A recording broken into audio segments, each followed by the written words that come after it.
Xin chào tất cả các bạn. Hôm nay mình sẽ thực hiện một dự án, đó chính là xoa EDO. Thì xoa là một hệ thống tự động hóa phối hợp và phối hợp các quy trình bảo mật giúp xử lý sự cố nhanh chóng và hiệu quả. Và trong dự án này thì xoa thì mình sẽ sử dụng công cụ là Hive và tiếp theo đến là EDO. EDO thì trong dự án này thì mình sẽ sử dụng công cụ là Lima Charlie, là công cụ giám sát, phát hiện và phản hồi các mối đe dọa trên các endpoint. Thì mục tiêu của dự án là mình sẽ sử dụng phần mềm Nazen để có thể truy cập vào một máy cách và lấy các mật khẩu trong máy đó. Thì các phần mềm này sẽ phát hiện ra khi mà mình phát hiện ra các hành động mà mình sử dụng Nazen, để sau đó cảnh báo với mình và sau đó sẽ đưa ra các lựa chọn như là cách ly cái máy ra khỏi mạng hoặc là không cách ly. Thì mình sẽ bắt đầu nhé. Đầu tiên thì mình sẽ tải phần mềm Nazen về và cái truy cập và trình duyệt. Sau đó mình sẽ tìm kiếm từ khóa Nazen ở trên đó. Mình sẽ truy cập vào đường link GitHub được nhé. Sau đấy thì mình sẽ tải về. Trước khi tải về thì các bạn nên đặt cái ví dụ của máy để nếu còn lại thì cái file này sau khi tải về chưa xóa đi. Update security, nhưng mà Windows security và virus. Ở đây thì mình sẽ click vào đây và tắt phần real time đi. Yes. Mình sẽ này tải file này vào đây. Cho máy nghe. Máy sẽ thông báo là đây là một phần mềm không an toàn, nhưng mà mình sẽ tiến hành bỏ qua nhé. Ấn keep so more keep anyway. Ok, sau khi cài đặt xong thì mình sẽ chạy theo hoạt động nhé. Mình sẽ bỏ qua đó. Rồi. Đây, mình sẽ tìm kiếm địa chỉ của nó. Và báo cáo sẽ và sẽ về của chị. Yes. Mình sẽ truy cập tới đường dẫn với file đó. Sau đó mình sẽ chạy file chuẩn đây kia. Đây, như vậy thấy là nó chạy thành công. Bởi vì đây là trong môi trường máy ảo nên là sẽ không có mật khẩu gì mấy. Nếu mà có thì ở đây sẽ hiện mật khẩu đi. Ok, vậy là đã thành công Nazen. Được rồi. Sau khi đã cài đặt xong Nazen thì mình sẽ hướng dẫn các bạn các bước để cài nhưng mà cho trên hai máy nhé. Đầu tiên thì mình sẽ vào máy chủ và bật các và chỉ về nhé.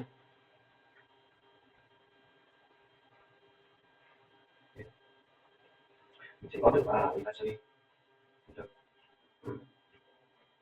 Đây, mình sẽ lại đồng cả đó. Nếu bạn nào đã có tài khoản thì sẽ dùng tài khoản, còn nếu ai chưa có thì cùng đăng ký nhé. Đầu tiên là vào login. Mình sẽ có một tài khoản mail ở đây.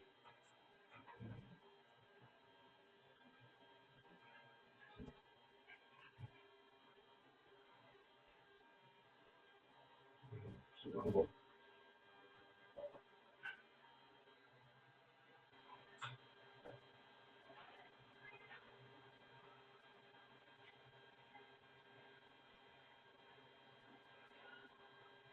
Ok, sau khi đăng ký xong thì mình sẽ vào phần rồi đến trang này thì các bạn cứ điền theo các bạn nhé. Công ty ở đây cứ điền vào đây.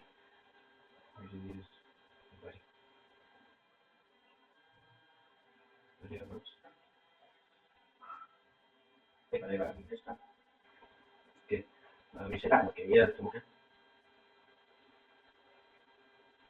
Đây đây, đây là Trung Xoay.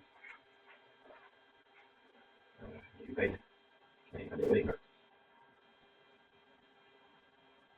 Khỏi người đặt tên này rồi, đặt tên email.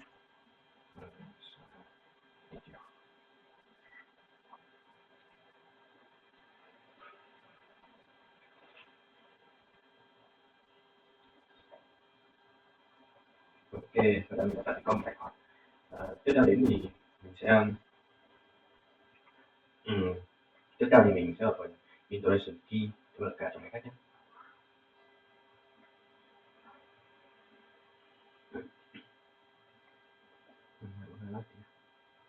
Đây, ở đây thì đã có một số key có sẵn rồi nhưng mà mình không dùng đến nên mình sẽ nên xóa đi.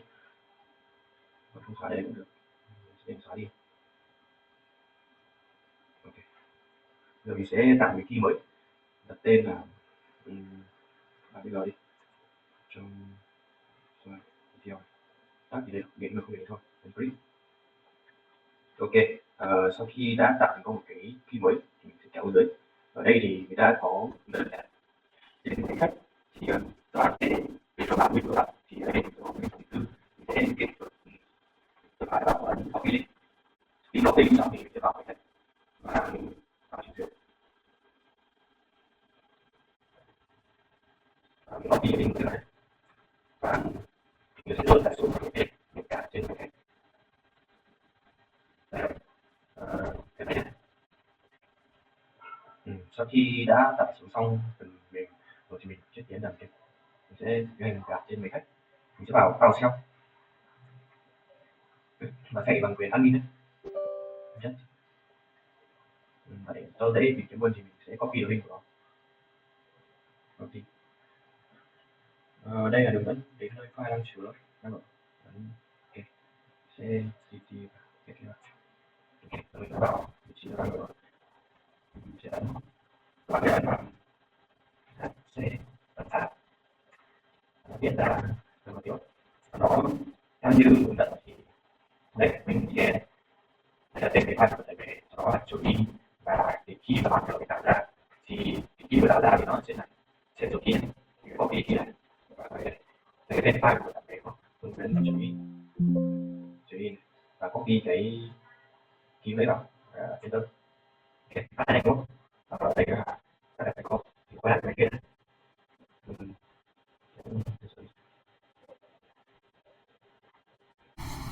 Sau khi mà đã gạt ở trên máy khách thành công thì như thực tính thì ở trên phần sensor này sẽ có hiển thị một cái máy là desktop, đây có nghĩa là cái máy mà mình vừa thấy nói.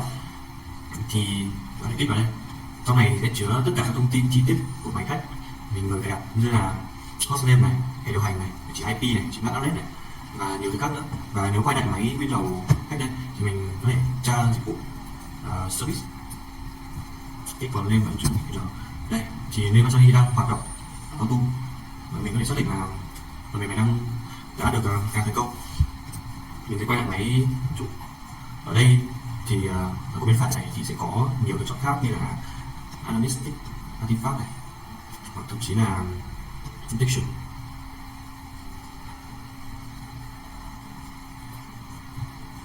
Không có gì phải chơi gì cả. Service đây các dịch vụ trái máy này có thể trang ở đây.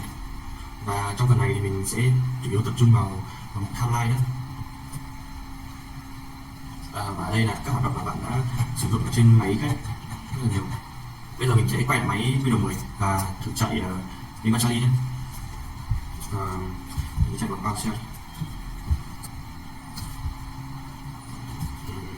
Thì không nhớ là nó dùng download đúng không? Copy trên file vào xong download. Có chữ bên ngoài copy trên file.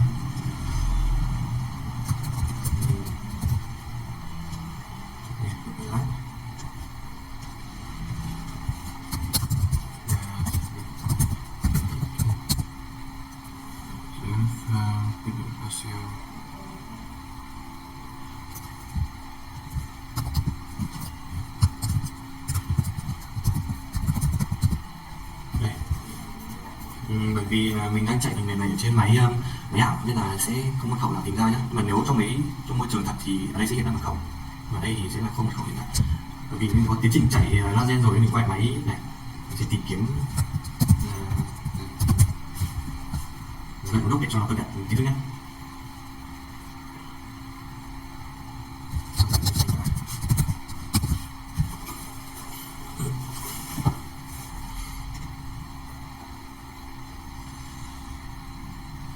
Mình sẽ mất một khoảng thời gian để có thể tải dữ liệu lên đây.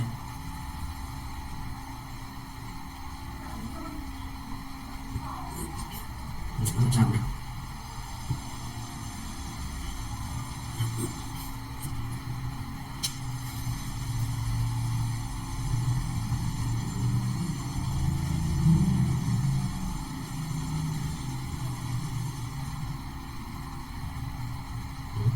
Chúng ta đang 9 phút, chúng ta phải buộc một vài phút. Và thông cảm lên mà mình hơi yếu một tí thì là sẽ mất hơi lâu. đâu chín không bắt được.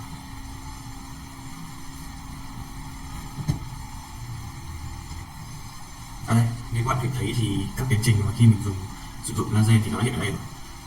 Đây là new process này, quy trình này. Đây nó sẽ cung cấp các thông tin chi tiết về cái quá trình đấy, như là dòng lệnh mà mình sử dụng là gì, như nãy mình copy đường dẫn lên đây và sử dụng lệnh laser.exe. Đây là cái nơi chứa cái tập đấy, cái có file hát rồi này, và rất là nhiều lệnh ở dưới. Với các thông tin này thì mình sẽ lệnh tạo cái rule để phát hiện ra Nima Charlie, thì mình sẽ bật một cái copy này này, cái tab mới mà hai bên hợp đồng thì nó dùng tiện hơn.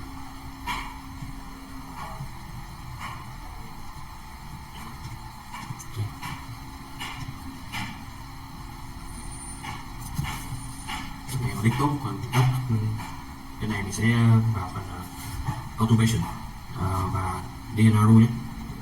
Biết các bạn, đây rất là nhiều rule đây. Mình sẽ tạo cái rule mới ở đây, thì mình đã có viết sẵn một cái rule rồi, mình để trong báo cáo, mọi người có thể vào để tham khảo nhé. Và ở đây thì mình sẽ đặt cái tên của rule này là vẫn như cũ đi, trong video. Và mình đã có viết sẵn một cái rule rồi thì các bạn thể tham khảo trên báo cáo nhé. Mình sẽ viết đây thôi. Connection.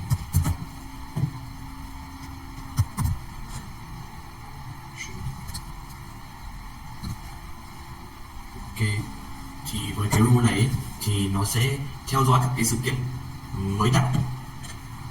Đây, gọi là các cái process là quy trình, quá trình đang tồn tại trên hệ nguyên đầu, thì nó sẽ có 3 cái dấu chính là nếu cái tiệt đang thực thi ấy, nó kết thúc bằng lazen.exe đây, hoặc là dòng lệnh có chứa từ khóa là lazen.exe, hoặc là cái tệp có cái hash cụ thể. Như các bạn đã biết, chỉ mỗi tệp sẽ có một tệp hash riêng biệt khác nhau để có thể định dạng cái tệp đấy. Thì với cái tệp lazen kia thì sẽ có tệp hash như thế này. Thì nếu mà mình phát hiện ra cái tệp nào đó mà có cái tệp hash giống như vậy thì nó sẽ cảnh báo mình. Cái phần response thì đây sẽ cảnh báo để có độ cao hơn. Và để kiểm tra xem là cái rule này có hoạt động hay không thì mình sẽ vào phần target event ở dưới đây và sẽ copy một cái sự kiện ở phần timeline.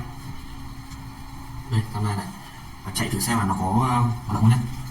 Đây, new process thì đang có lazen.exe đây, mình kích vào đây và mình sẽ copy cái phần này vào, copy event và mình paste vào đây để kiểm tra với test event nhé.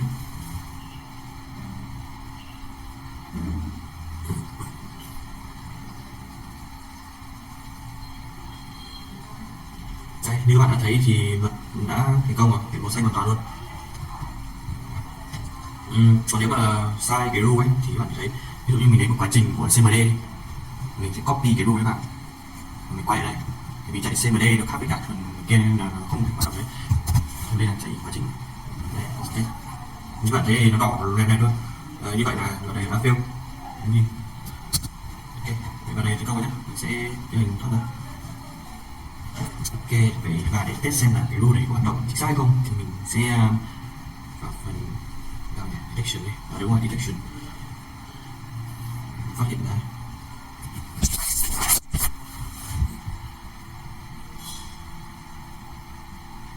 Ok, hiện tại là chưa có phát hiện ra nào.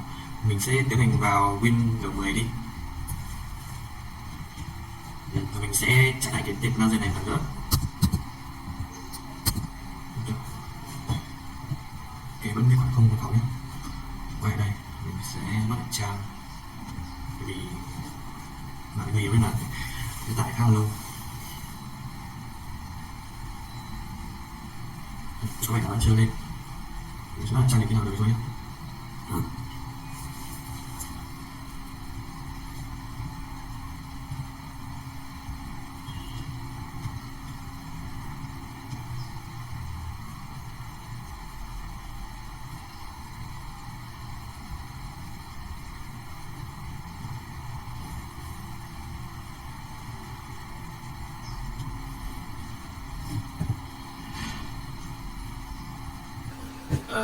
Đây, ở phần detection các bạn thấy đã nhận thông báo là đây, rule vừa viết đây, và nhận thông báo trên đây phải đã thành công rồi.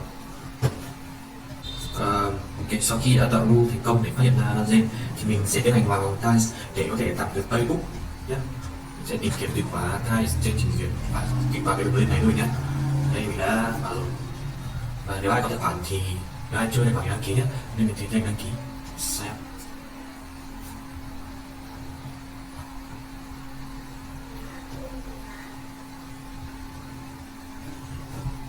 Nó hơi yếu nhỉ. Rồi thì ở đây mình đã có mình chọn là giáp với Google nhé. Xong rồi Google rồi.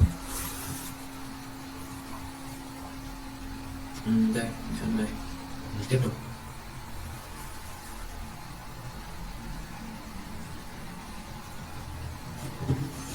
Ok, các bạn sẽ điền một số thông tin cơ bản của nó nhé. Thì company mình sẽ để mình nhé. Kia đây là phần hướng dẫn của nó, mình sẽ bỏ qua nhé. Skip luôn. Vì nhìn hơi chói mắt thì là mình sẽ ra ngoài giao diện và đổi thành về một tối nhé. Sẽ có một cái đổi đến tối đây. Ở đây là mode này, ok. Mình bắt được. Ở đây mình sẽ xóa hai cái này đi. Ở trong giao diện trang chủ của Thai thì mình sẽ kết thảo cái webbook. Đây. Mình sẽ đặt tên cho nó thành Zanzen đi.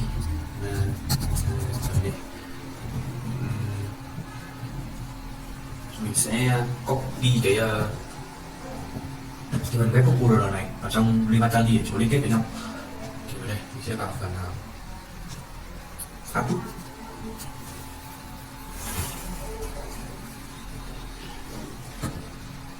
Mình sẽ add output event detection, nghĩa là phần detection select. Yeah. Ok, mình sẽ tìm kiếm trên của Thai nhé. Đây có đây, select.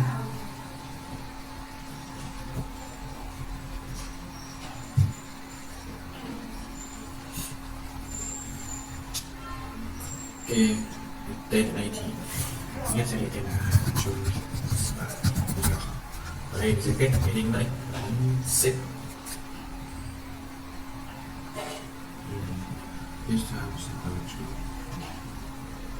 Ok, có vẻ là đã thành công đấy. Thử refresh lại cho này nữa.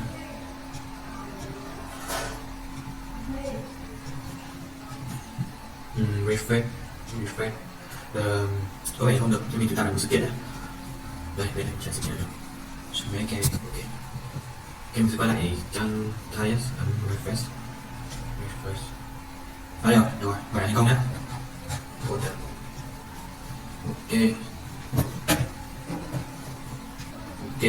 sau khi đã liên kết rồi thì mình thử vào trong Thai xem có dữ liệu chưa nhé. Ok, ở đây có xóa tắt đi. Nó xem này, to để các bạn nhìn thấy. Đây, thì nó sẽ có phần event. Đây, có một sự kiện ở đây. Kết 3 chấm nhé. Body. Đây rồi. Các thông tin chi tiết mà về cái sự kiện của sự ra đây. Đó, có link này, có sort này, chung này, event, số biết, đây rồi, có comment like các thứ và file pass, có file hash nữa. Ok, đấy là thành công rồi. Công liên kết Limatori và Thai.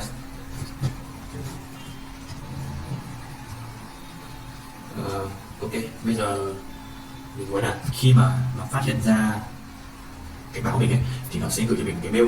Thì mình sẽ trong phần đây receive mail.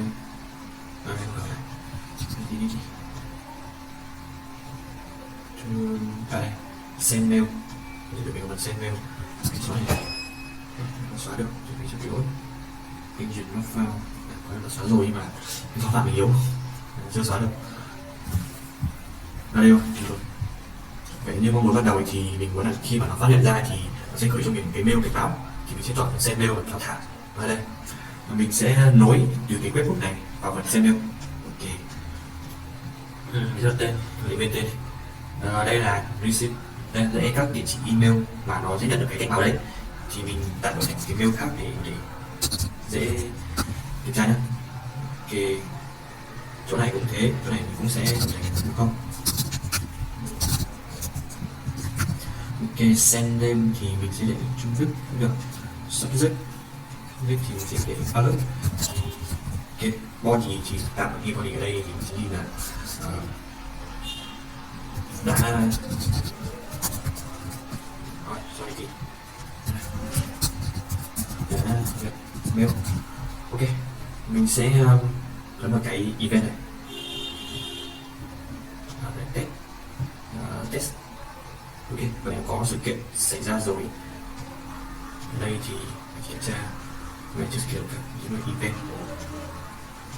Ấn vào tích vào nguồn cái mục mà bạn muốn ấn link, xong tự tạo ra một cái sự kiện mới tương tự như sự kiện trên. Và ở đây thì ở đấy một event rồi. Ở đây và nó sẽ thực sự là gửi mail cho mình các bạn kiểm tra. Kiểm tra mail của bạn để mình kiểm tra nhé. Nếu như mình kiểm tra mail của mình thì mình bật mail cho họ xem.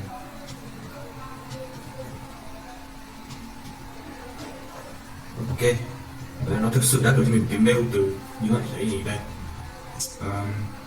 trong phần này thì mình để tên là người gửi là Trung Đức và tiêu đề là alert và body đã nhận mail.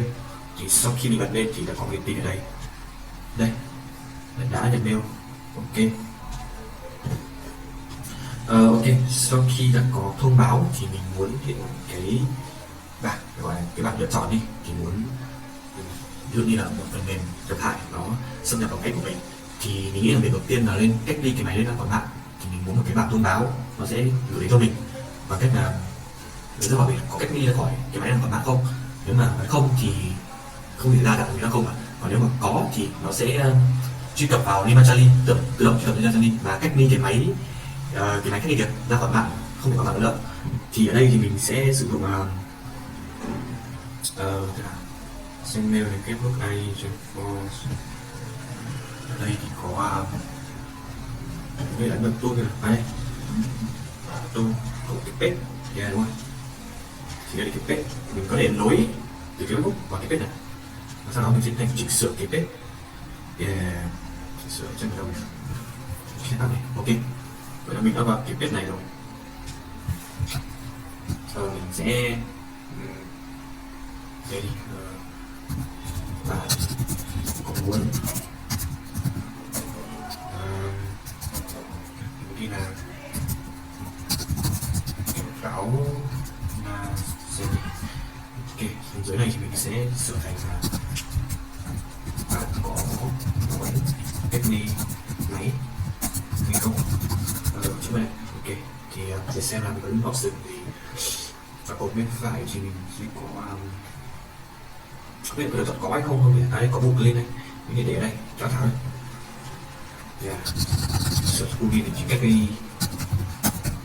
Đó, có option là có hoặc là không. Ok, cho mọi người ok ạ. Ở đây mình có thể sửa cả màu cũng được, mình thể thành màu tối. Và cho các bạn thấy mình muốn background color mình màu xanh đây, tím hay tím đi. Ok, vậy là mình có một cái bảng lựa chọn của mình. Đây, như bạn thấy thì các bạn chọn thì bởi vì nó có hai cái option just hoặc là no, nên là mình sẽ sử dụng cái trigger trigger này. Thì mình sẽ đặt tên cái trigger này là no đi. Đây, ok, đặt tên trigger là no. Ok, ở trong cái option no này thì mình sẽ nối từ đây xuống cái option no. Ok, mình có một cái no nhé. Bởi vì là nó xuất phát từ phần new page nên là mình sẽ tổng cộng ở đây chọn value. Ở đây thì mình sẽ thấy là gọi new page.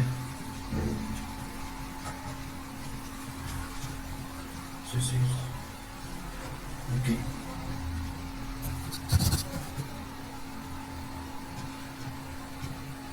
đây rồi. Bởi vì nó xuất từ new page này nên mình chọn new page. Ok, xong rồi trong new page sẽ có là hơi lát một tí. Ok, để nó trang nhé.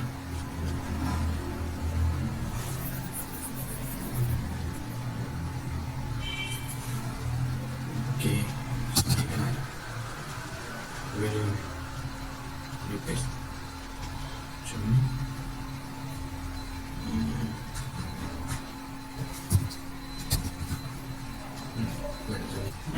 có vẻ như không được như mình mong đợi mấy. Ok, mình sẽ thử tạo một event mới nhé. Vừa mắc hơi lát thật. Ok, đây rồi, mình sẽ repeat lại cái event này. Ok, nó là xuất xịt. Ở đây mình sẽ cho info cái sự kiện mình vừa mới tạo đây ở đây dân nào này sẽ tự tạo cách đi mình tạo sự lo là submit. Ok, sau khi xong thì mình nghĩ là nó có ví dụ xuống đây thì không được event. Ok, chúng chưa event sẽ để value này repeat. Đây rồi, mình các bạn chạy lại một cái phần page này thì nó hiện nhé, đi vào phần body cái phần nữa sẽ có mình thấy cách đi. Ok, các bạn để ý là cái biến resort ở cuối này nó sẽ là fail nhé. Còn ví dụ như các bạn nếu mà giơ tay các bạn ấn cái cách đi ở đây thì nó thêm một chấm ở cuối, nhưng mà các bạn không để ý thì sẽ bị quên. Thì ở đây nó ghi là error, là lỗi, thế là mình sẽ vào chấm đi và nhìn lại thì mình thấy nó ok. Ok, mình thử trả lại cái event event này sẽ remix lại cái này rồi cái easy space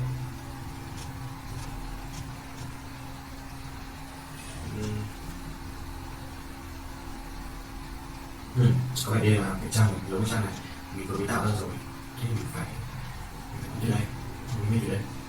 Ok, sau khi nó tạo ra một sự kiện thì nó sẽ xuống tới đây. Ok, dân nào đây mình thực tế easy space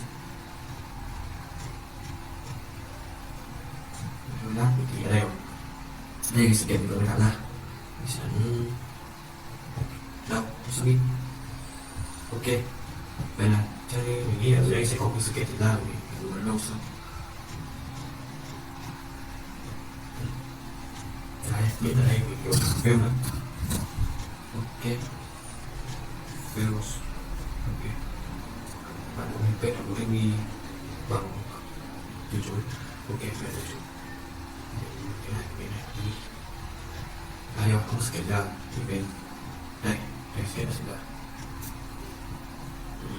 chưa fail. Ok, và mình muốn là khi mà mình từ chối thì cũng sẽ nhận được một email bảo vệ cho mình, thì mình sẽ copy cái này và phải xuống dưới đây.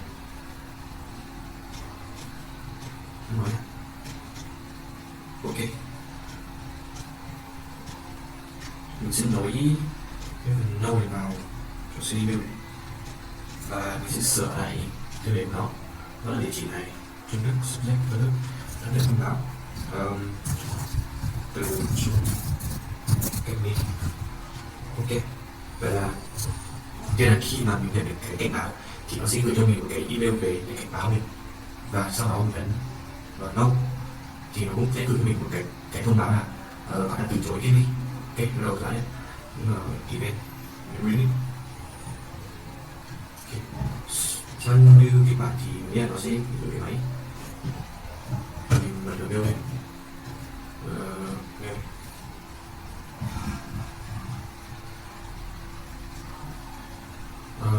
có ấn thì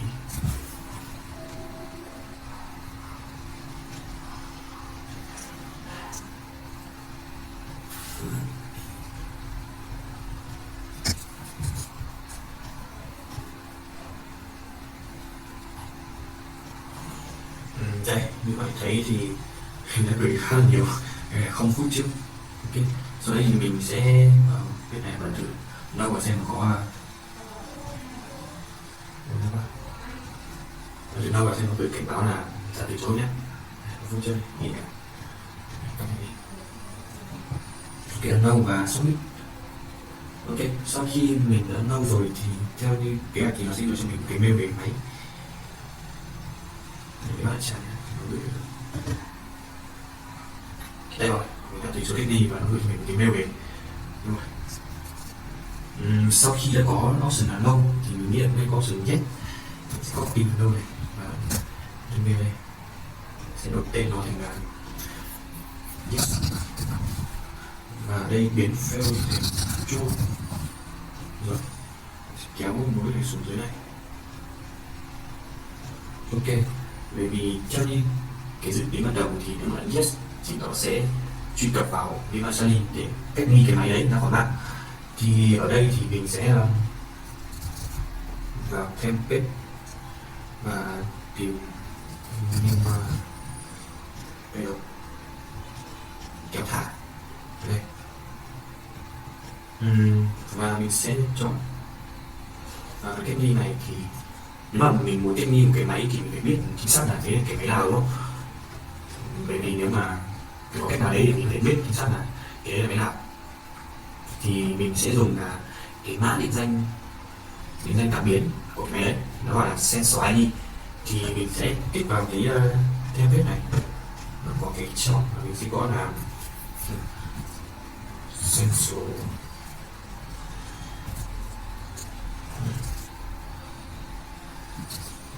nghĩ thế là isolate để cách đi luôn. Ok, isolate sensor initially remove cái đây nghe này, nó sẽ sử dụng trường SID gọi là sensor ID. Ok, chỗ này sau đó mình sẽ nối chú ý nhá. Ok, mình sẽ thêm cấu hình cái này, mình sẽ định nguyên đi. Với cái URL này thì mình sẽ thay đổi nó. Mình sẽ soạn cái ý đi, sẽ có cộng đây, ấn cộng đây, vì cái mình sẽ, bởi vì nó liên kết trực tiếp với Nazen ở đây, mình sẽ ấn vào Nazen. Sau đó thì mình sẽ vào phần body. Mình nghĩ là phần sensor ID sẽ ở đoạn routing này, và sẽ có trường là SID ở đây, đúng không? Đấy, như bạn thấy mình đã nhập được trong bước cuối thì nó sẽ nối như này, các bạn ý nhé. Để xóa đi. Và có vẻ như là khi nào mình chạy cái đường dẫn này đến thì cái kết quả đã được là loop, có nghĩa là nó trống. Vậy thì mình nghĩ là mình cần chạy thế, mình sẽ tạo cái sự kiện mới, sự kiện đầu đi, ready. Không phải lắm.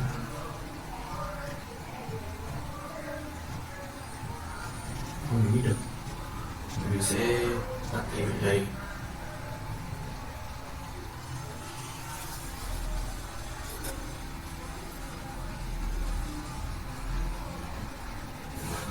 Ok, mình sẽ ghi ở đây. Mình sẽ tạo ra sự kiện mới. Sau đó đến đây. Rồi. Ok.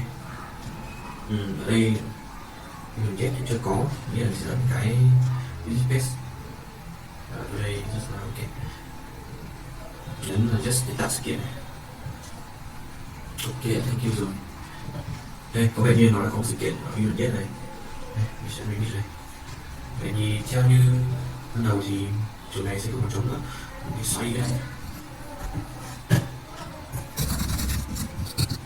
Ok, mình sẽ ấn vào cộng đây, value này, laser này, cái nữa, phần body, đến routing này, và chọn SIT. Ở đây mình đã có kết quả này. Ví dụ như mình chọn ở cuối nó sẽ hiện là đổi, còn mình sau chấm đi thì nó sẽ có hiện kết quả. Thì đấy là vẫn có kết quả. Ok, vậy là thành công rồi. Như bạn thấy thì nó đang có một cái báo lỗi đây. Thì báo lỗi đây có nghĩa là mình chưa xác thực cái liên kết với Limachaly. Khi mình thêm ở đây mình cần xác liên kết. Thì ở đây thì mình có một cái credential xác thực, thì mình sẽ là connect. Có vẻ như là mình sẽ thẳng cái file text. Đây mình sẽ để nguyên đi description thì mình sẽ để Limachaly. Ok. Ở phần value này thì mình sẽ đánh vào Limachaly để cái đó. Theo như mình nhớ thì nó sẽ ở phần accept measurement. Ok, thì vào phần REST API. Và đây là cái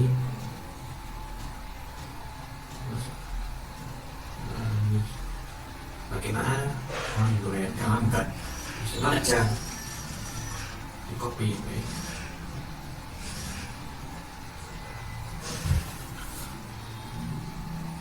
Ok, vậy là cái mã này đã copy được rồi, lúc nãy là nó đang bị lỗi nên là không copy được, mình sẽ thêm copy. Ok, copy và đây.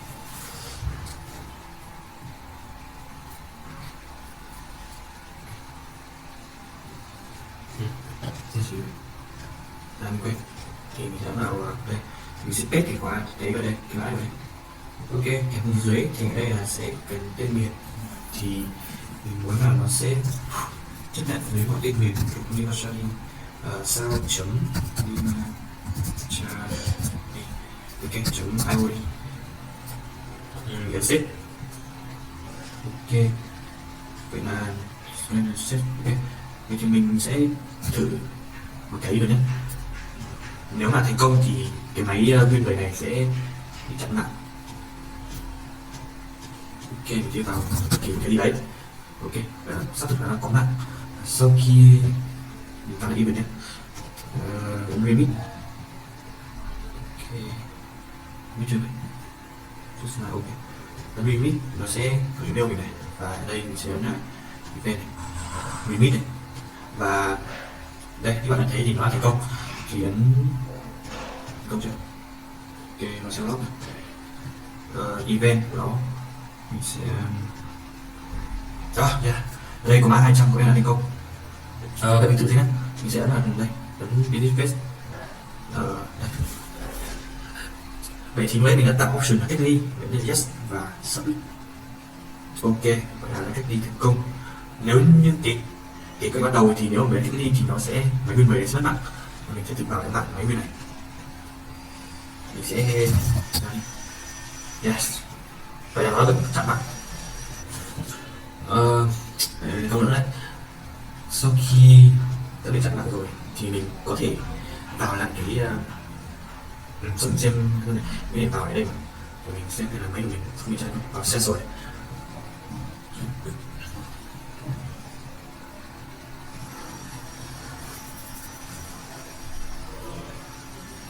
Đây mình sẽ ấn vào desktop. Đây, network access đó đã bị cái này khỏi cái mạng. Nếu mình muốn cho vào lại mạng thì mình sẽ ấn rejoin network. Ok, mình quay lại máy Win 10, mình sẽ chỉ cần vào mạng.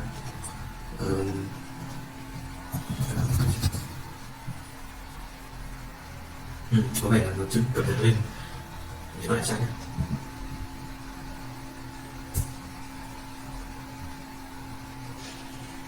Yếu mất này.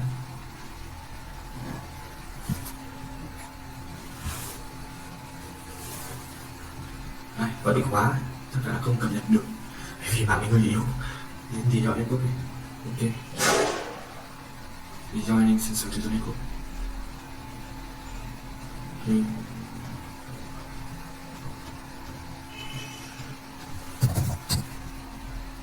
Hiện tại là vẫn chưa vào được mạng, chắc là không thể vào được mạng đến khi mạng yếu quá. Ok, thì vì máy nào bị hơi yếu nên là không thể cập nhật được thông tin lên máy chủ, không thể mở khóa được máy tạm thời như thế.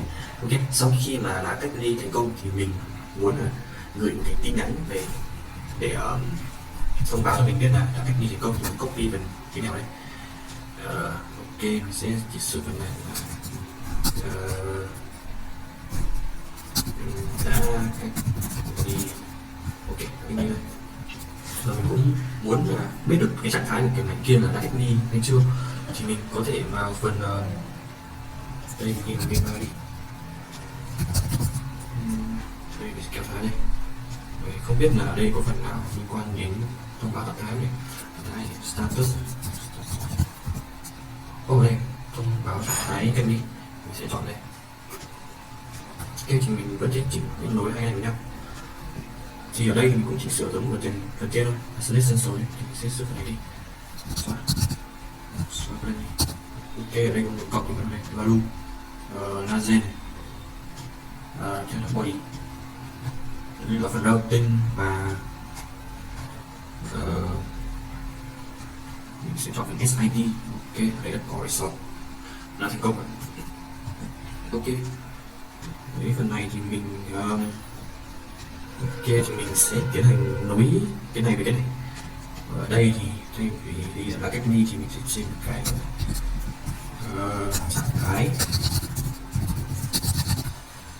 trạng thái cách ly này. Thực hiện cách ly. Ok, rồi số dòng trạng thái cách ly chấm thêm nữa đây. Value mình sẽ chọn là vì nó ngay trên là get information status. Ok, rồi đến điểm. Ok, mình sẽ chặn lại nhé, để tạo một cái event đây, very init về. Ok, xuống dưới này mình sẽ đánh visit space, mình sẽ đánh nào yes, submit. Ok, submit thành công. Và đây có một sự kiện event just now, cái là vừa mới tạo xong. Xuống dưới này event vẫn thắc mắc just now. Ok, là có sự kiện xảy ra và chuyển đến dưới này just now. Ok, cũng có sự kiện xảy ra. Ở đây cũng có một cái email của cho mình rồi, thì mình thử kiểm tra email và xem nó đã gửi mình chưa nhé. Sẽ nó lại trả đây kiểu dưới. Có vẻ hơi nhiều chữ phải thì mình thử sửa. Được rồi, mình sẽ tiến hành sửa lại. Thì có vẻ như là mình sẽ decide đây, thì mình sẽ xóa đi nào. Ok, vẫn là value nhé. Và ở đây mình sẽ chọn là get isolation status and body ở đây ESH2, click vào đây. Có hai chọn là ở đây, mình nghĩ đây send vào đây được cách đi chưa được, và sau đấy là chụp. Ok, vậy là thành công. Rồi mình sẽ tạo ra sự kiện event remit. Được rồi, mình sẽ tạo thành công này. Ở đây mình sẽ visit space rất là ok. Yes and submit. Rồi, vậy là dưới đây hai ok, vậy là thành công. Đây là khoảnh khắc của sự thật. Mình sẽ làm kiểm tra email. Ok, mình sẽ ấn chat. Yes, thực hiện cách ly, trạng thái cách ly là true. Ok, rồi các bạn, vậy đã xong bài làm quý nhé. Cảm ơn các bạn đã lắng nghe. Xin cảm ơn.